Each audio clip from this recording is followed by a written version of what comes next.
नमस्ते बच्चों, कैसे हैं आप लोग। मैं स्नेहाशीष दास आपके साथ आज करेंगे हम लोग रिवीजन 5।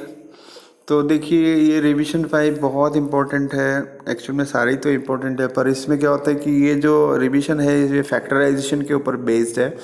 और फैक्टराइजेशन आपको जितना दिन तक आप मैथ्स करोगे सॉरी, आपको हमेशा ये ज़रूरत पड़ेगा। तो देखिए, पहला क्वेश्चन क्या दिया है, find common factors of the following. तो कॉमन फैक्टर्स तो निकालना आई थिंक आप सबको आता होगा। देखिए, ये बड़े आसानी से हो जाता है। देखिए, मैंने लिख के रखा हुआ है, जैसे 14 पी क्यू मैंने लिखा है इक्वल से 2 into 7 into P into Q लिखा है, and 28 P square Q square को मैंने लिखा है 2 इंटू 2 इंटू 7। जितना फैक्टर्स निकाल सकते हो सारे निकाल दो, ठीक है। प्राइम फैक्टर्स निकाल लेना, और उसके बाद पी पी क्यू क्यू सब लिखा। देखिए, कॉमन फैक्टर क्या क्या है। देखिए, दोनों में देखिए, ऊपर में भी एक 2 है, नीचे में भी एक 2 है, तो ये कॉमन फैक्टर एक आ गया। फिर आपका एक 7 आप ले लो और एक कॉमन फैक्टर आ गया। एक पी एक क्यू, ठीक है सर।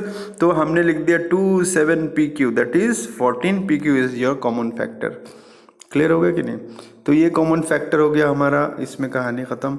अब दूसरा वाला क्वेश्चन में क्या लिखा हुआ है, जैसे 16x³ माइनस 4x²। देखिए, 16x³ माइनस 4x², इसमें से कॉमन लेना पड़ेगा। कॉमन क्या लेंगे, देखिए इस जगह से कॉमन कैसे लेते हैं। इस जगह से कॉमन वैसे लेते हैं जो x का पावर को देखना। तो x का पावर में इधर कितना है, 3 है, इधर कितना है, 2 है। कौन सा छोटा है, ये 2 वाला। तो 2 वाला जो है वो कॉमन ले लेना। तो देखिए 4 4 जो 16 में 4 है कि नहीं, बिल्कुल है। तो 4 कॉमन ले लिया और x² ले लिया। तो इस बंदे से आपने 4x² कॉमन ले लिया, तो बचा 4x ओनली।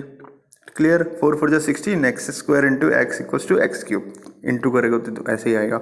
तो इस बंदे से आपने पूरा 4x² ले लिया, तो बचा गया -1 ओनली। ठीक है। तो ये मिल गया आपको, फैक्टर निकाल दिया हमने एक पार्ट का। अभी 32 के साथ निकालना है। तो 32 को हम लोगों ने जब लिखा तो ये देखिए 4 इंटू 7 इंटू एक्स लिखा। अब इसमें 2 इंटू 2 भी लिख सकते हो, कोई बात नहीं। तो देखिए यहाँ पे डायरेक्ट 4x है, 4x² है, और यहाँ पे 4x है। तो कॉमन क्या हुआ, यहाँ पे से 4x लो, यहाँ पे से 4x low, that is common factor. तो ये कॉमन फैक्टर हो गया 4x। क्लियर हो कि नहीं, दोनों में होना चाहिए, that is called common factor. तो 3 4 डू योरसेल्फ नहीं कर पाए तो पूछ लेना काइंडली। तो देखिए, फैक्टराइज अभी बोला गया, फैक्टराइज 4a² प्लस 8a³। ये सब बहुत इजी है, ये सब देखिए कितना आसानी से हम लोग कर पाएंगे। 4 सॉरी 8a³। तो देखिए बेटा, आप लोग अगर देखेंगे तो 4 छोटा है 8 से। अब 4 का डबल में 8 आता है ना, तो आपको पता चल गया ये कॉमन जाएगा। दूर सॉरी, तो ये 1 और ये 2a। देखिए, आपने पहले से 4a कॉमन ले लिया, तो 4a अगर ले लिया तो उसके साथ सिर्फ 1 रहता है, ठीक है। और यहाँ से 4a कॉमन ले लेंगे तो 4 2 जा 8, ये 2 आया, और a² लिया था तो a बचेगा, है कि नहीं। तो ये हो गया आपका फैक्टराइजेशन, ये कंप्लीट। इस टाइप से देखिए सेकंड पार्ट में क्या दिया है, 7x² माइनस 21xy²। देखिए, आप लोग पॉज करके खुद से करिए, फिर मेरे साथ मिलाइए, ठीक है। तो देखिए, इसमें 7 दोनों में है कि नहीं। देखिए सर 7 है, ये 7 1 जा 7 और ये 7 3 जा 21, तो 7 कॉमन हो गया दोनों से। अब देखिए x, छोटा x का पावर इधर 1 है, तो वही कॉमन जाएगा, याद रखना। तो x कॉमन लिया। अब ये y के पावर में y 1 है और इसमें 2 है, तो छोटा वाला लेना, तो ये y कॉमन जाएगा। इसमें से 7 लिया, x लिया, y लिया, क्या बचा, और एक x बचा ना, तो ये x लिखेंगे। तो इसमें से 7 ले लिया तो 3 बचा, x ले लिया था तो ये तो x बचने का कोई रास्ता ही नहीं है। तो इसमें से y लिया, पर ये तो y² है ना, तो इसमें एक y बच जाएगा। तो ये देखो हो गया आपका x minus 3y। Concept clear हुआ कि नहीं। कंसेप्ट के साथ पढ़ो, कंसेप्ट नहीं तो मैथ्स नहीं, ये बात याद रखना। एक्चुअली में पढ़ाई नहीं, कंसेप्ट चाहिए, नहीं तो पढ़ाई ही नहीं होगा। अब देखिए इसमें क्या हो रहा है कि इसमें कॉमन क्या है, देखिए ए बी सी सब में है कि नहीं, थोड़ा ब्लर जैसा लग रहा है। तो देखिए कोई बात नहीं, ए बी सी कॉमन ले लीजिए। तो पहले ए बचा, दूसरे में बी बचा, तीसरे में सी बचा। देख देख के ही समझ आता है ना। तो ये हो गया आपका फैक्टराइजेशन, इस टाइप से इसका भी हो जाएगा। तो आप लोग ये कर लीजिएगा, ये कर लीजिएगा, कोई डाउट है तो पूछिएगा। अब देखिए नेक्स्ट क्वेश्चन में देखिए क्या लिखा हुआ है। नेक्स्ट क्वेश्चन में लिखा हुआ है x square plus x y plus 6x plus 6y। तो देखिए इसमें कॉमन क्या जा रहा है, पहला दोनों में से आप ले सकते हो x कॉमन, तो x कॉमन ले लिया तो एक x बचा, और इस बंदे से x कॉमन लिया तो y बचा। अब प्लस लिखो, 6 कॉमन ले लो तो बचा किसमें, इसमें बचा x और उसमें बचा y। ठीक है, अब देखिए x प्लस वाई कॉमन है तो ले लीजिए x प्लस वाई कॉमन। अब देखिए ध्यान से, x प्लस वाई कॉमन ले लिया तो बचा कौन, x, तो लिखो उसको भी मार दो। अब ये भी कॉमन ले लिया था तो बचा कौन, 6, लो इसको भी मार दो, मतलब ब्रैकेट के अंदर लगा दो, तो कहानी ख़त्म। ये आ गया आपका, समझ गए। तो हमें पता चल गया फैक्टराइजेशन कैसे करना है। ये बहुत सिंपल है पर उतना भी सिंपल नहीं है, थोड़ा देखना पड़ता है, दिमाग लगाना पड़ता है। तो ये भी सेम करना, आप लोग क्या करना, एक्स कॉमन लेना इधर से, और इधर क्या लोगे, कुछ है ही नहीं सर, क्या कॉमन लेंगे, 1 लो, 1, ठीक है 1 लो, जहाँ पे कुछ भी कॉमन नहीं जा रहा 1 लो, चेक करो मिलता है कि नहीं। तो ये हो जाएगा आपसे। अच्छा ये इतना बड़ा, बाप रे बाप, देखिए इतना बड़ा तो नहीं है, मतलब आसानी है। इसमें पहले वाले में दूसरे वाले में क्या है कॉमन, देखिए 12 कॉमन है ना, तो 12 अगर कॉमन है तो 12 ले ले क्या, चलो ले लेते हैं, देखते हैं जो होगा सो होगा।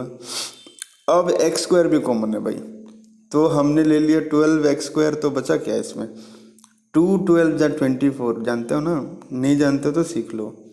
और क्या बचा y, और उस बंदे से तो सब ले लिया था ना, इससे तो सब ले लिया ना, तो ये सब ले लिया तो 1 बचा। अब माइनस लगाओ, अब ध्यान रखो यही चीज़ आना चाहिए इस अंदर में। तो चलो इसमें देखो क्या कॉमन है, 6 कॉमन है, 6 कॉमन है, x कॉमन है, 6 कॉमन है, x कॉमन है, तो इसमें बचेगा कितना, 6 भी ले लिया तो 6 2 जा 12, 2 बचा, x ले लिया तो y बचा।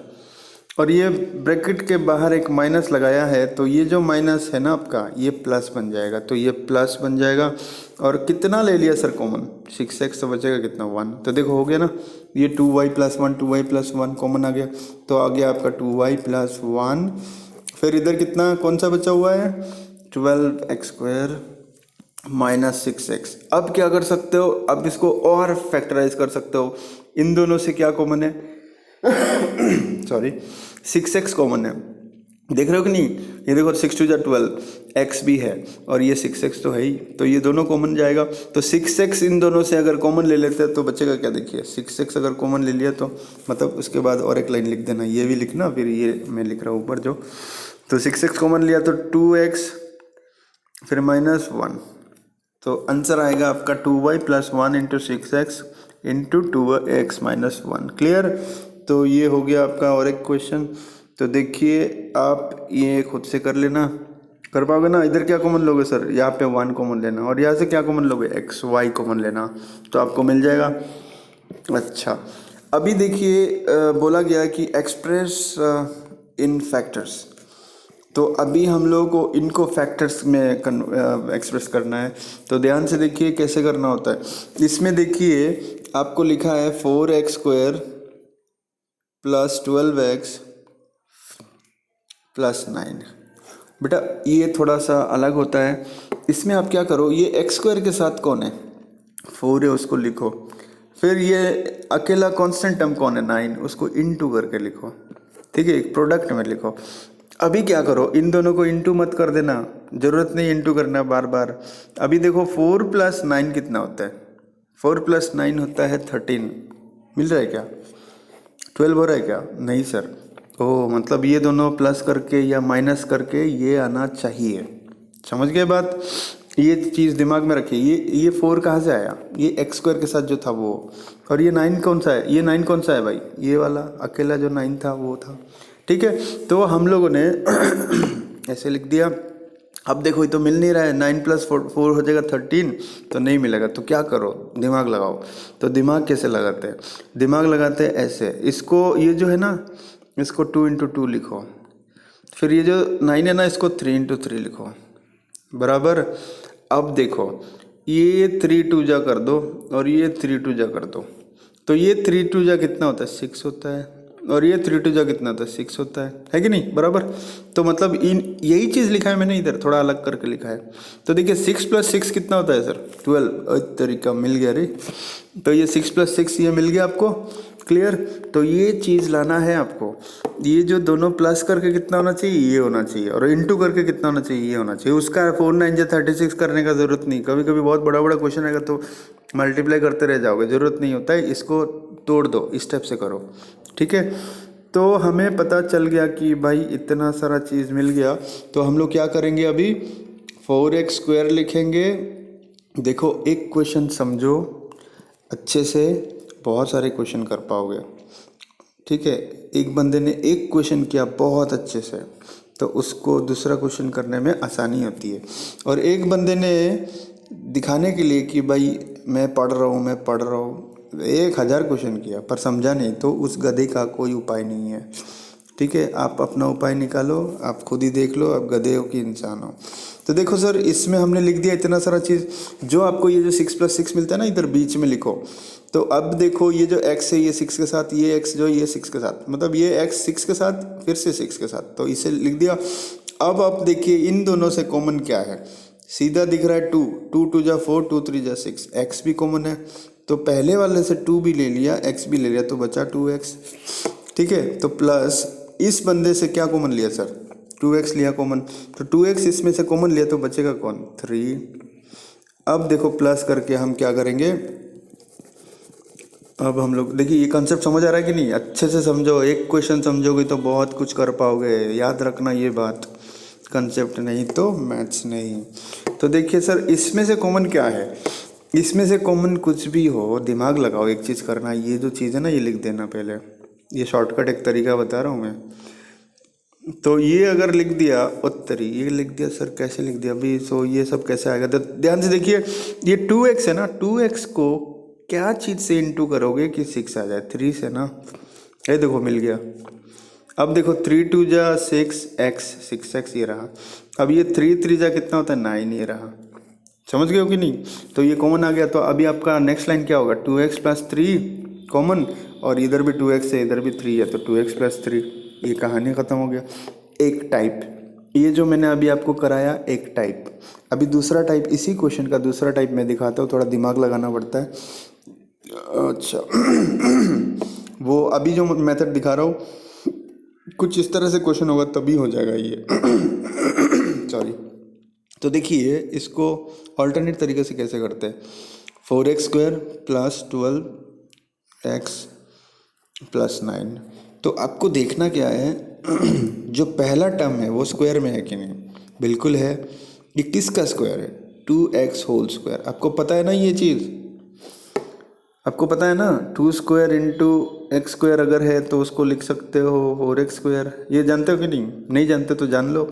अब ये चीज़ को हम लोग लिख सकते हैं 2x², ये भी जानते हो ना, नहीं जानते तो जान लो अभी, ठीक है। तो इस तरह से हमने लिख दिया 4x² को, ये क्लियर हुआ कि नहीं। तो देखिए अगर हमने ऐसे लिख दिया, आप देखेंगे कि भाई हो रहा है कि नहीं, ऐसे लिखने से फ़ायदा होता है कि नहीं। तो देखिए हो जाएगा फ़ायदा। आप थोड़ा दिमाग लगाइए, बताइए ज़रा a+b² क्या होता है। क्लास में आप लोगों को सिखाया ही होगा। तो a² + 2ab + b², तो लगाओ तुक्का एक 2, ये तुक्का लगाओ। a क्या है 2x है अभी, तो लगाओ 2x, फिर इंटू b किधर है, ये b है क्या, नो सर ये b नहीं है, ये b² है, तो ये b हो जाएगा आपका 3, तो ये हो जाएगा 3²। देखो तो होता है कि नहीं, देखो 2 2 जा 4 4 3 जा 12 है, देखो आ गया। तो ये कैसा फॉर्मूला में आ गया, ये आपका a+b² में आ गया।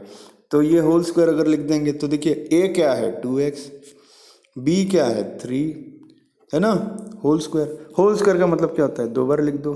तो ये देखो 2x + 3 × 2x + 3। अभी आपको जैसे मर्जी करो ऐसे करना है तो ऐसे करो, वैसे करना है तो वैसे करो, पर याद रखना हर क्वेश्चन इस टाइप से नहीं होगा, समझे सर। सारे क्वेश्चन इस टाइप से आप नहीं कर पाओगे, राइट। तो ये दिमाग में रखना। वो जो दूसरा मेथड था वो यूनिवर्सल मेथड है, किसी भी क्वेश्चन में अगर फैक्टराइज हो रहा है तो वैसे मेथड में होगा। अच्छा, तो ये देखिए ये होगा कि नहीं, 25m² को हम लोग क्या लिख सकते हैं, 5m²। समझ रहे हो कि नहीं, 5m² फिर क्या लिख सकते हैं, तुक्का लगाना होता है ना, 2a। उतना सोचना नहीं, बस मैं जो जैसे बोल रहा हूँ वैसे ही करना, देखना हो जाएगा। नहीं होता है, अगर ऐसा अगर नहीं होता है तो वो दूसरा पहला वाला मेथड से करना। फिर क्या हो जाएगा 3, फिर क्या हो जाएगा +3², देखो तो मिल गया होगा। 5 2 जा 10, 10 3 जा 30, वो देखो 30, ये देखो 5x, ये देखो मिल गया। a+b² फॉर्मूला लगाओ, कहानी ख़त्म है कि नहीं। अब देखो भाई इसमें a+b² मत लगाओ, इसमें क्या लगाओगे, a-b²। तो x², ये तो दिया हुआ है तो 2 लिखो, तुक्का ये होता है तुक्का, मतलब फिर x, फिर क्या होगा 5 लगाओ, ये देखो 5 2 जा 10 हो गया, ये देखो 1 हो गया, फिर 5 लगा दो स्क्वायर, मिल गया ना। अब आप बोलोगे सर ये 5 कहाँ से लगाते हैं आप 5 में इसको भी देखता हूँ और 2ab भी सोचता हूँ। अब 2ab सोचेंगे तो कैसे लिखेंगे सर, यहाँ पे 10 है ना, तो 2 5 जाए तो 10 होगा ना, तो इसलिए मैं इधर 2 लगा देता हूँ, 2 लगाया है तो इसलिए 5 लगा देता हूँ, और बाद में देखा कि हाँ ये भी 5² है। ठीक है, तो देख रहे हो कि नहीं, कंसेप्ट कुछ इस तरह से होता है ये सब। तो ये भी हो जाएगा, एक आंसर क्या हो जाएगा x-5। तो देखिए ये सब क्वेश्चन है ना, आप लोग देख के आंसर बता सकते हो। जिस दिन आपने क्वेश्चन कुछ देख के आंसर बता दिए तो सोच लेना आप अच्छे हो गए, और नहीं बता पाए तो सोचते रहना कि भाई अभी भी आपको मेहनत करना है। तो कंसेप्ट बहुत ज़रूरत है भाई। अब देखिए ये होगा कि नहीं, ये भी हो जाएगा। कैसे, 121 लिखा हुआ है, देखिए 121 एक स्क्वायर नंबर है, मतलब ये 11 का बात चल रहा है, तो 11b² हो जाएगा -2, ये क्या है हमारा तुक्का, तो ये b लगाओ, इंटू क्या लगाएंगे। अब देखो भाई 2 11 जा 22 22 इंटू कितना होता है 88, 22 इंटू 4 करेंगे तो 88, तो ये लगाओ 4, और एक b इधर है पर उधर एक c भी है, तो इधर लगाओ एक c। अब देखो ये देखो 14, देख रहे हो 16c², 16 मतलब क्या होता है 4² होता है कि नहीं, और c² तो एक साथ लिख दो, देखो मिल गया। एक तरीका समझ गया कि नहीं, तो एकदम मज़े से समझ में आ गया होगा। तो ये हो गया आपका -4c। तो ये क्या फॉर्मूला है, a-b², तो दोनों को 2 बार लिख दो, इस लाइन को आंसर आ जाएगा। a+b² है ना, तो a-b इंटू a-b लिख दो, तो ये भी हो गया सॉल्व। ठीक है, तो इस तरह से आप लोग करेंगे, जो भी देख लीजिएगा कि परफेक्ट स्क्वायर है कि नहीं, तो पता चल जाएगा। तो ये वाला देखिए इसमें तो होगा नहीं सर ये परफेक्ट स्क्वायर, सर टेंशन मत लीजिए। फैक्टराइजेशन मतलब समथिंग इंटू समथिंग लिखना है, that is factorisation, nothing else. तो इसमें क्या करना है, 3p लिख दो ना, 3p² और क्या 4q² होगा कि नहीं। देखो कितनी हुई लोग, क्या हो गया 4q² बरोबर। ये देखें 9p² आ गया, और 4q² को क्या करेंगे 4, ये हो जाएगा 16q²। तो देखिए ये अगर 3p को a सोचेंगे, 4q को b सोचेंगे, तो ये a² - b² होगा क्या नहीं, तो ये a+b into a-b। Concept clear, एकदम क्लियर। तो ऐसे हो गया, कहानी खत्म। अब देखिए इसमें भी क्या करिए, a किसको सोचिए l+m को, b किसको सोचिए l-m को, तो क्या हो जाएगा a² - b² that is a+b into -b कर देना, कहानी खत्म हो जाएगा। अब देखिए इसमें परफेक्ट स्क्वायर है क्या, उत्तरी नहीं है सर, तो परफेक्ट स्क्वायर नहीं तो कैसे करना पड़ेगा, वो जो पहले किया था वैसे। अब आपको इस क्वेश्चन में क्या करना है, पहले x² के साथ क्या है 1 है, फिर लास्ट टर्म क्या है 30 है। तो भाई देखिए अब ये जो चीज़ है 30 को लिखना पड़ेगा, तो 30 को क्या हम लोग लिख सकते हैं 3 × 10, यस सर। तो देखिए इन दोनों को प्लस माइनस करके देख लीजिए बीच वाला आता है कि नहीं, तो फिर चेक करिए हो जाएगा कुछ ना कुछ। तो ये तो आ ही रहा है 13, तो मतलब हो जाना चाहिए। ठीक है, तो इस तरह से ये भी कर लीजिएगा आप लोग, नहीं हुआ तो ये शायद मैंने इधर किया भी है, देख लीजिएगा। तो ये भी इसी टाइप से करना है, मतलब जो फर्स्ट मेथड बताया था ना इस टाइप से। देखिए इसमें बीच आप बोलेंगे सर इसमें तो परफेक्ट स्क्वायर बाद में आ गया, पर बेटा बीच में डिविजिबल बाई 2 नहीं आया, इवन नंबर नहीं आया। इवन नंबर आएगा तभी आप 2 वाला फॉर्मूला लगा सकते हैं, ठीक है। तो दिमाग में पुट करिए जो भी चीज़ हम बता रहे हैं हर चीज़ को। तो ये भी कर लीजिएगा, ये भी कर लीजिएगा, हो जाएगा ये सब। किसी में डाउट है तो बताइएगा हमें, हम करके दे देंगे आपको क्वेश्चन। अब बोलिए, इसमें लिखा है divide the following polynomials by the monomials. तो बेटा आपको इधर से कॉमन लेना है y टू द पावर 4 और नीचे है y टू द पावर 4, तो काट लेना। इसमें कॉमन लेना आता ही होगा, कॉमन तो मैंने बता दिया है, वैसे इज वेरी सिंपल, वैसे ही करना। इसमें से भी कॉमन लो, इसमें से भी कॉमन लो, कर लो, निकाल लो, डिवाइड कर लो, हो जाएगा। अब देखो फाइंड डिवीजन, इसमें भी वही सेम चीज़। इसमें से कॉमन क्या जा रहा है देख रहे हैं कि नहीं आप, 5 कॉमन है कि नहीं। तो इसमें से 5 अगर कॉमन है तो 5 ले लो कॉमन, तो 5 अगर होगा तो 2x माइनस 5, समझे कि नहीं बात को। और डिवाइडेड बाई क्या है 2x माइनस 5। तो देखिए उड़ाओ इनको, उड़ाओ, तो आंसर कितना आया 5 आया सर, एकदम सिंपल इजी पीसी। तो ये हो गया, आप ये भी कर पाएंगे, इसको भी आप लोग ट्राई करिए, ठीक है। ये देखिए वो तेरी y+4 पैसे ही कट जा रहा है, तो ये भी हो जाएगा। अब आपको बोला है डिवाइड यूजिंग फैक्टराइजेशन, तो भाई इसको फैक्टराइज कर लेना आप लोग, फिर डिवाइड कर देना इससे, आपको पक्का ऐसे ही कोई फैक्टर मिल जाएगा यहाँ पे। तो फैक्टराइजेशन मैंने ऑलरेडी आपको बता दिया है कैसे करना है, ठीक है। आप लोग खुद से करिए, ठीक है। मुझे मैथ्स आएगा तो कोई प्रॉब्लम नहीं है, पर अगर आपको मैथ्स आएगा तो बहुत अच्छा है, और आपको अगर मैथ्स नहीं आया तो प्रॉब्लम आपको होगा, समझ रहे हो ना। तो आपको सीखना है। जहाँ पे डाउट होगा मुझे कमेंट करो, बताओ, या तो व्हाट्सएप में बताओ आप कि प्रॉब्लम है, ठीक है। तो जिस क्वेश्चन में भी प्रॉब्लम होगा मैं पर्टिकुलरली आपको वो बता दूंगा। क्लियर। तो आज के लिए इतना ही, ये कंप्लीट होता है, आपको मैं नोट सेंड कर दूंगा।